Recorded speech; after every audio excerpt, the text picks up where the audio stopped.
Gulf நியூஸின் தமிழினுடைய செய்திகளில் Israel செய்த குற்றங்களுக்கு ஈரான் தக்க பாடம் புகட்டும். ஈரானின் முக்கிய உட்கட்டமைப்புகள் மீது இஸ்ரேல் நடத்திய தாக்குதல்களை தொடர்ந்து ஈரான் வெளியுறவுத்துறை அமைச்சர் அப்பாஸ் அரக்சி தனது சமூக வலைத்தள பக்கத்தில் கடும் கண்டனத்தை பதிவு செய்துள்ளார். இஸ்ரேலிய படைகள் ஈரானின் 2 மிக பெரிய தொழிற்சாலைகள், ஒரு மின் உற்பத்தி நிலையம் மற்றும் சிவில் அணுசக்தி நிலையங்கள் உள்ளிட்ட முக்கிய இடங்களை இலக்கு வைத்து தாக்கியுள்ளதாக அவர் குறிப்பிட்டுள்ளார்.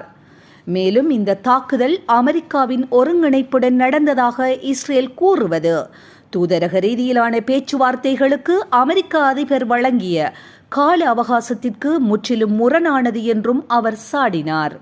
மேலும் இஸ்ரேல் செய்த இந்த குற்றங்களுக்கு ஈரான் மிக கடுமையான விலையை வசூலிக்கும் என்றும் எச்சரித்துள்ளார். ஈரானின் இறையாண்மையை பாதுகாப்பதில் எந்த சமரசமும் இல்லை என்றும் தேவைப்படும் வரை தற்காப்பு நடவடிக்கைகள் தொடரும் என்றும் அவர் மீண்டும் உறுதிபட தெரிவித்துள்ளார்.